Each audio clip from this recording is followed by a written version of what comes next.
If I take some hazelnuts, grind them up, mix them with melted chocolate and pour in a bit of nut oil, will I end up with anything like Nutella? Well, today's the day. Let's find out.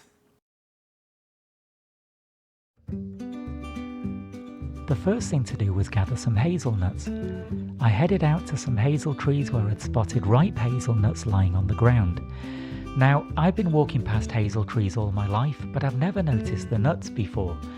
When they first start falling, they're green and are easily mistaken for leaves.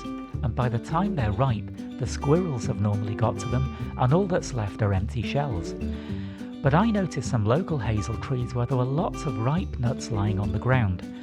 I've got a theory about this. The trees are next to a busy walking path where lots of people walk their dogs, so maybe that keeps the squirrels at bay. The hazel trees themselves aren't very big, so perhaps the squirrels don't feel safe there. But whatever the reason, there were plenty of nuts lying ripe on the ground waiting to be harvested. I set to work gathering the nuts, and once I'd built up a decent pile, it was time to head home to make my hazelnut spread.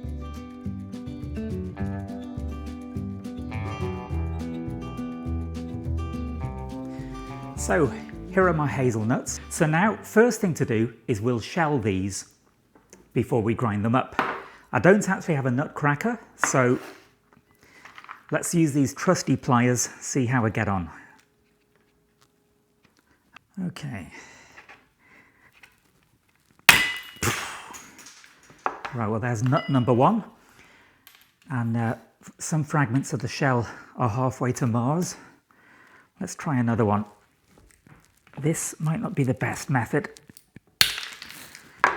I'm going to end up with shell everywhere. Okay, backup plan. Let's use this hammer.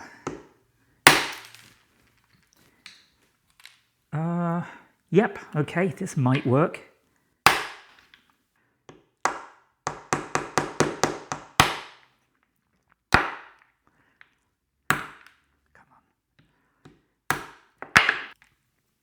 I think I've got a better idea for these.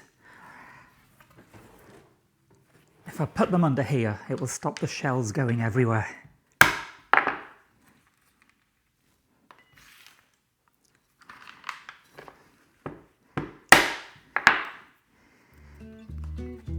So the hammer and towel method worked pretty well, and I spent 15 minutes cracking the shells and placing the nuts into a glass, taking care that there were no shell fragments mixed in with them.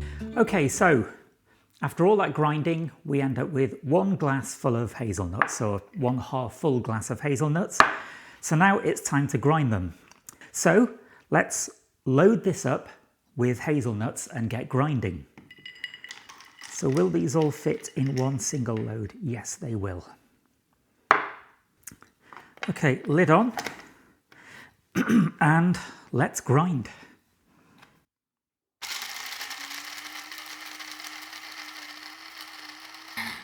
Okay, those are ground up pretty well. Yeah, that's a pretty fine powder. So let's get this back into the glass. Okay, so there we are. 1 glass half full of pretty finely ground hazelnuts. Okay, so now we're ready to actually mix up our hazelnut chocolate spread. To do that, we'll need to move over to the cooker to melt some chocolate. Okay, so I've got a pan of water simmering away under there, and this bowl placed on top of it, ready to melt the chocolate. If you try and melt chocolate directly in the pan, there's a chance you'll burn it or dry it out.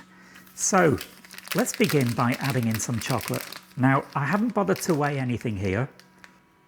I've now melted all the chocolate. I ended up adding in the entire bar because I was looking at how much melted chocolate I had versus the sheer quantity of hazelnut, and I thought it needed more chocolate. Ouch. Let's lower down the heat on this a little bit. So that's all melted beautifully. Let's now add in our hazelnuts. My God, that does look like a lot of nuts. Now, I think the first thing that's going to happen when I add all this in is this melted mixture will kind of thicken up. into a sort of paste, and that's exactly what it has done. But that's okay, because I'm going to add in nut oil, which is going to be essential here anyway. If I just mixed chocolate and hazelnuts and allowed it to cool down, I'd just end up with a solid lump of hazelnutty chocolate, which would be delicious, I'm sure, but try spreading that on bread. So let's just eyeball this. In goes our oil. Now, I think the tricky thing here is going to be knowing how much oil to add.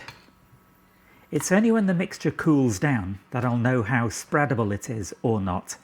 So I think I will need more oil, so I'm going to make a guess here.